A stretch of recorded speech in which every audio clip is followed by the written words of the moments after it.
Christus Vincit a fait une vidéo tirée d'une petite étude qu'il a fait par rapport au classement PISA. Voilà, le classement PISA qui est un classement qui est fait pour comment dire, voir le niveau des élèves dans tous les pays. On prend une classe.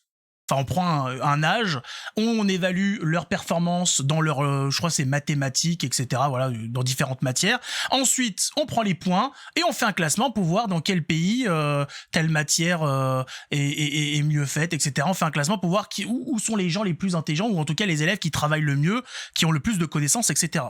Et il a décidé de prendre ces données et de les mettre en corrélation avec le pourcentage de croyants dans ces pays. Là, ça devient intéressant. C'est intelligent, c'est très intelligent de faire ça pour voir un peu ce qu'il en sort. C'est-à-dire, dans les pays, on a les meilleurs classements PISA. Est-ce que c'est des pays où il y a une forte concentration de non-croyants, ou ce sont des endroits où il y a beaucoup de croyants, moitié-moitié, etc., etc. Voilà, c'est vrai que c'est intéressant. Il a fait le travail, bravo à lui, merci de cette idée et de l'avoir fait. On va découvrir ensemble un petit peu les résultats. Bon, vous avez un petit peu le schéma sous les yeux. On va quand même le laisser expliquer rapidement tout ça, parce que c'est son travail. Et ensuite, on va en discuter, parce que c'est tombé un moment, Dieu fait bien les choses, cette chose est tombée à un moment propice. Par rapport à une discussion que j'ai eue avec un menteur, avec un manipulateur de données, et vous allez voir, c'est extraordinaire. Ça va dans le sens de ce tableau. Écoutez les amis, moi je suis un très grand scientifique. Moi j'ai demandé à ChatGPT qui me prenne les classements PISA et qui me prenne les stats de la croyance en Dieu. Ah bon, bah bon, c'est l'IA qui a fait le boulot. Bon, c'est quand même lui qui a eu l'idée, qui a eu voilà, bon, allez, il en est l'auteur. Je peux affirmer sans détour que moins on est fort au classement PISA, c'est-à-dire moins la France est forte à l'université, et ben moins il y a de croyance en Dieu. Et oui, et donc c'est prouvé, je le prouve, sur 4 points, on s'en fiche, qu'il y a un coefficient de corrélation de 0,85, c'est-à-dire que c'est quasiment validé. Donc voilà, preuve scientifique que plus on est bête, moins on croit en Dieu. Alors bon, c'est pas pour tout le monde, voilà, c'est attention, hein, c'est pas obligatoire, c'est-à-dire c'est pas parce que vous croyez que vous êtes intelligent. On le voit avec certaines communautés, ce sont des croyants, mais ils sont quand même grave cons. Hein. La zone géographique. Moi, je suis un très grand scientifique. Moi, j'ai demandé. Merci la vidéo. Calme-toi. Il a envie de parler. Hein.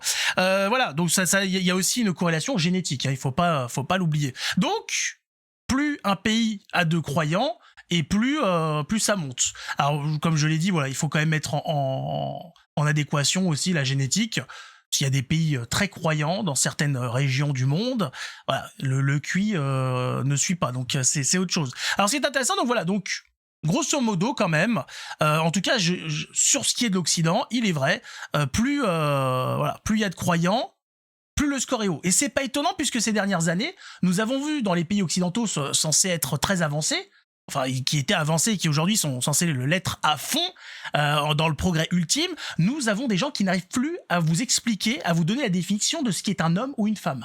Alors là, ils disent n'importe qui peut être un homme ou une femme. Ils disent non mais l'histoire des chromosomes, l'ossature, tout ça. Non. Il y a on vous dit, des hommes peuvent accoucher, des femmes peuvent accoucher. C'est voilà des gens qui ont des diplômes, des gens qui sont en médecine, qui vous disent, des experts qui vous disent non, on peut pas. Me dit mais c'est et la science dit quoi? Elle dit plus rien. Là, c'est quoi la science? Hein? La science, c'est des trucs de réactionnaires. Qu'est-ce que vous racontez, monsieur? Qu'est-ce que vous racontez?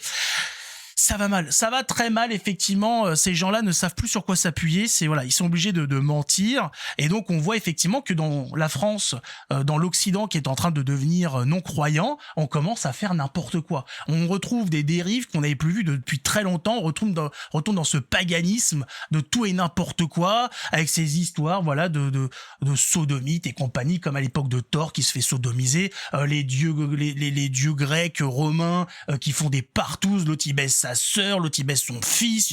On retourne dans ces trucs, on sait plus ce qui se passe. Il y a même en Allemagne, il y a eu des demandes de légaliser la zoophilie. Enfin, on part dans des délires extraordinaires. Dès que nous sortons du giron de notre Seigneur, ça part en couille totale.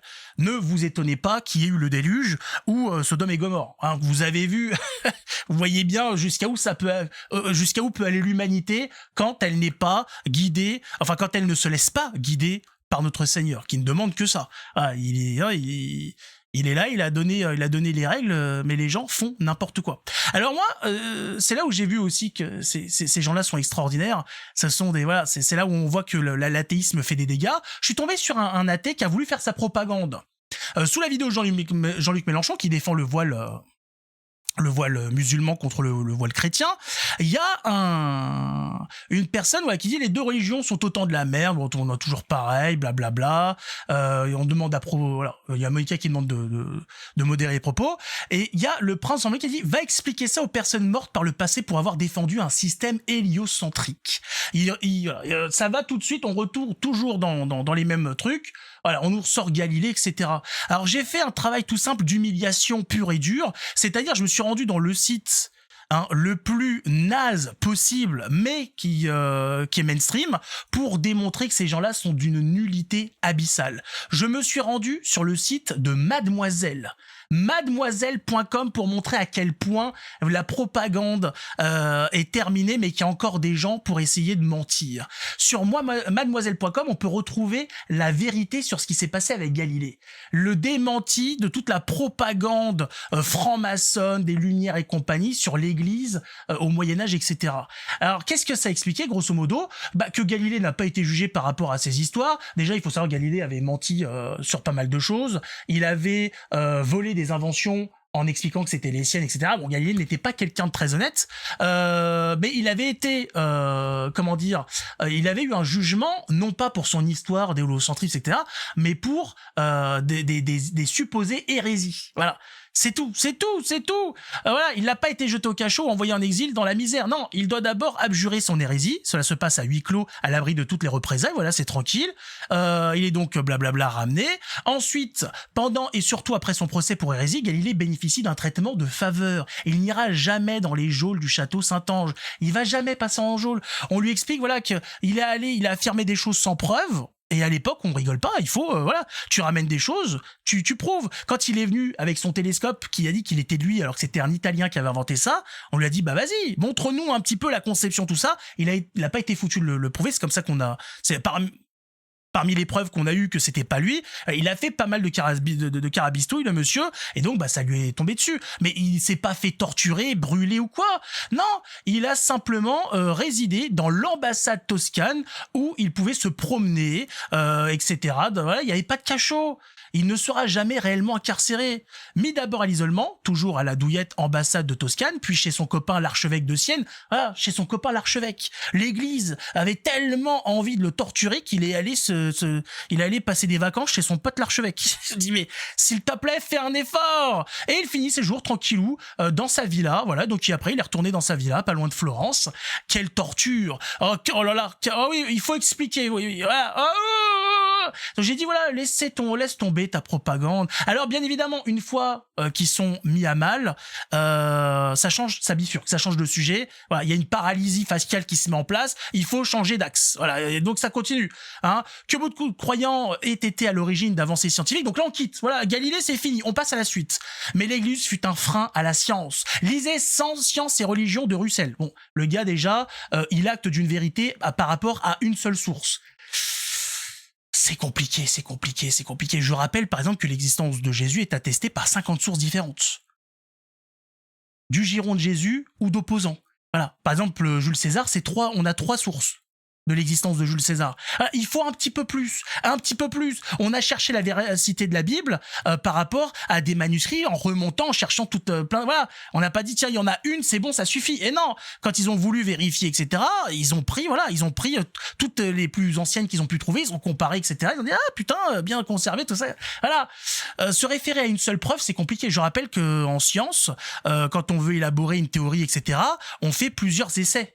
On essaye de reproduire son expérience pour la valider. Là, voilà, il y a ça. Voilà, c'est écrit dans le livre, ça suffit comme preuve. Ah bah dis donc. Regardez honnêtement si Galilée méritait ça. Ben méritait quoi? D'aller en vacances chez son pote l'archevêque, de finir ses jours tranquillement dans sa baraque, dans sa villa? Je sais pas. Est-ce que quelqu'un mérite de vivre chez lui? Peut-être pas. Pour Pacato, non, il ne mérite pas. Ensuite, donc je lui ai mis quelques bifs, là, bien évidemment, sur le sujet. C'est l'Église qui a géré l'instruction de tout le monde. En fait, c'est l'Église qui gérait l'instruction. C'est elle qui éduquait, qui élevait, qui instruisait les nobles. Donc c'est elle qui s'est occupée de donner le savoir aux savants de l'époque, aux rois, etc. C'est eux qui ont fait tout ça. On a d'ailleurs aussi quelque chose d'incroyable qui est les moines copistes, ceux qui ont permis le transfert du savoir de la Grèce antique, etc., à notre époque moderne. C'est ces moines qui passaient leur année entière à écrire. Je rappelle qu'il fallait une année entière à un moine pour écrire une Bible.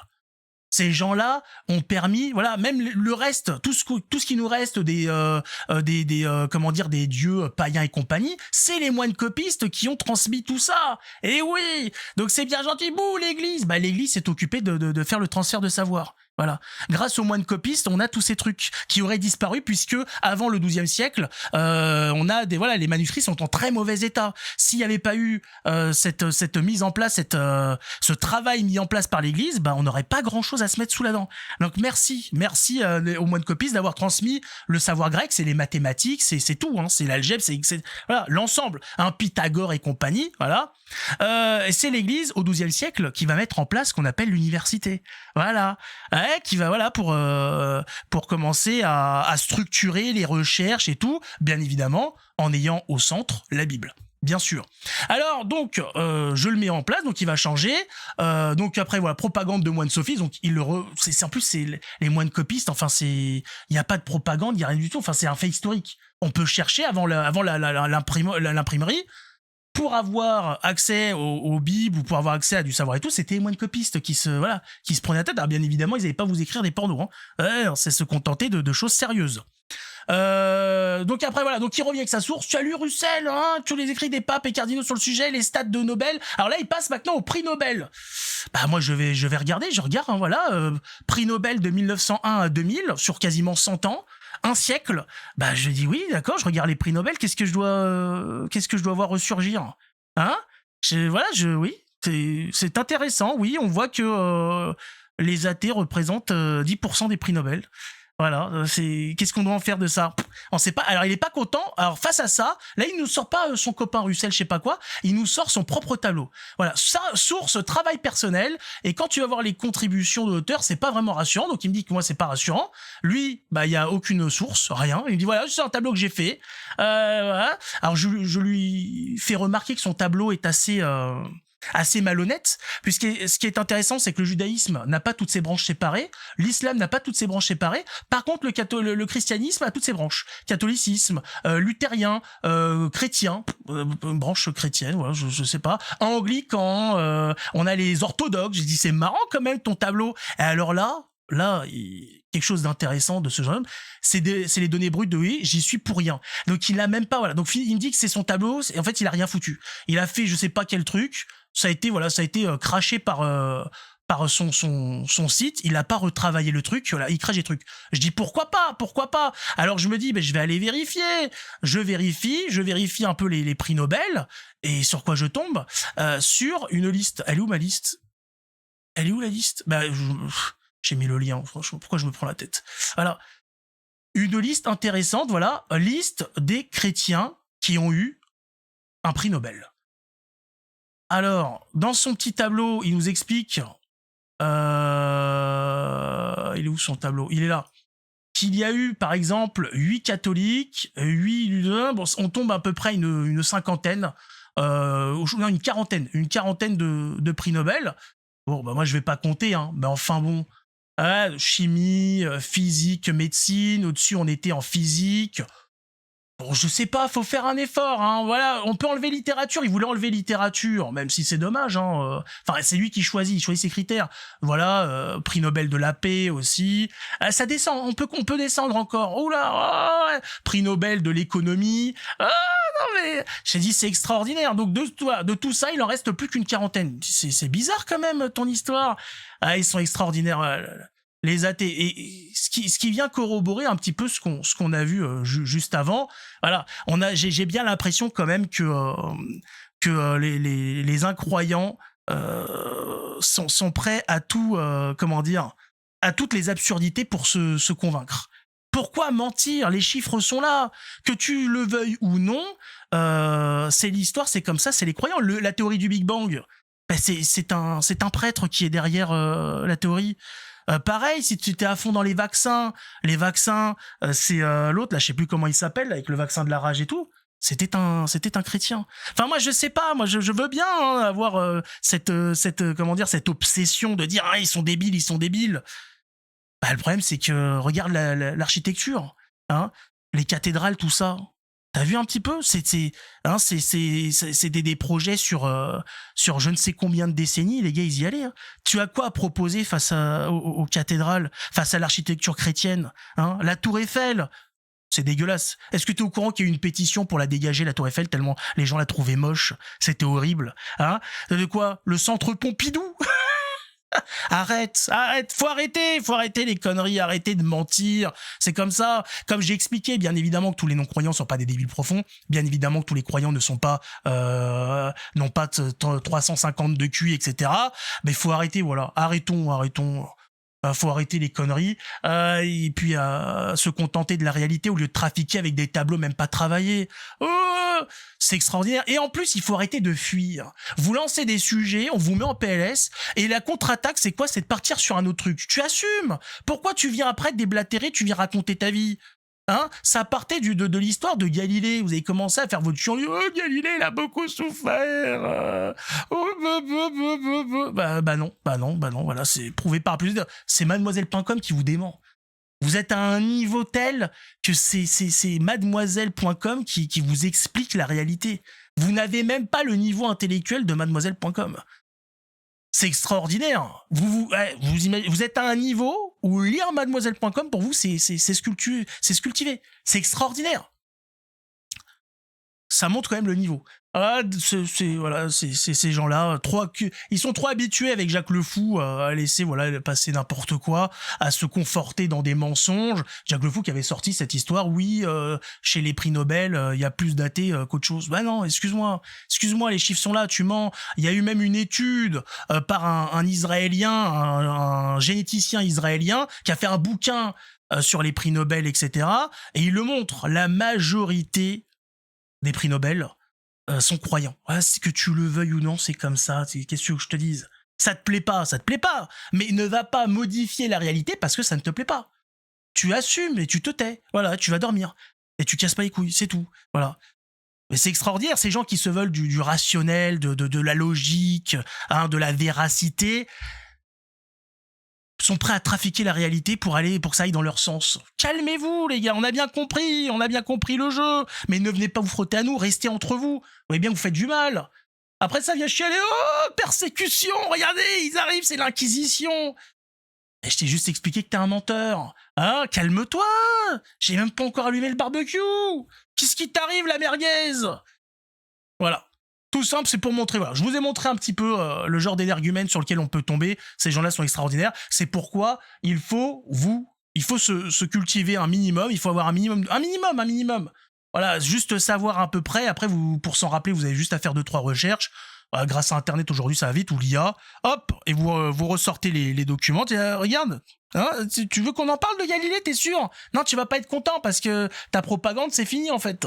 Les prix Nobel, les prix Nobel. Qu'est-ce que tu me racontes? On était sur Galilée. Qu'est-ce que c'est que cette affaire? Ça va être quoi la suite? C'est que ça, c'est tout le temps pareil. À chaque fois. Est-ce qu'on a le temps, hein? Calme-toi. C'est fini. En tout cas, voilà.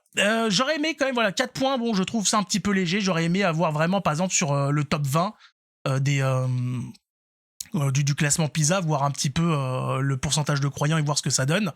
Mais enfin voilà, ça donne une idée de la chose. Et il est vrai que la France, alors qui jusqu'à récemment était de plus en plus athée, ce qui n'est plus le cas. Il y a eu une chose qui s'est passée qui n'était pas prévue du tout par les statisticiens. Il y a une augmentation, on ne sait pas pourquoi, des baptêmes chez les adultes. Il se passe quelque chose, les athées font pas d'enfants, les croyants en font, donc c'est logique de toute façon que ça se inverse. Mais le baptême pour les adultes qui se baptisent, ça ils n'avaient pas prévu, c'est dit c'est bon, ils se baptisent plus gamins, c'est pas une fois adultes qui vont avoir, qui sont passés par l'éducation nationale, hein, qui vont tomber dans le truc, le lavage de cerveau n'a pas bien fonctionné. Hein. Les gens tendent vers la vérité. Ah, ça fait mal au cul, je sais, les francs-maçons, mais qu'est-ce que vous voulez que je vous dise? C'est la vie. Enfin voilà, bon, on va pas s'étaler plus que ça. Je vous ai montré un petit peu la chose. On a vu on a vu un peu ce que ça coûtait au niveau des croyances et des scores. On a vu un petit peu la perfidie de ces gens qui ne croient pas. C'est comme ça. En tout cas, mettez un pouce, abonnez-vous et on se retrouve la prochaine fois pour une autre vidéo.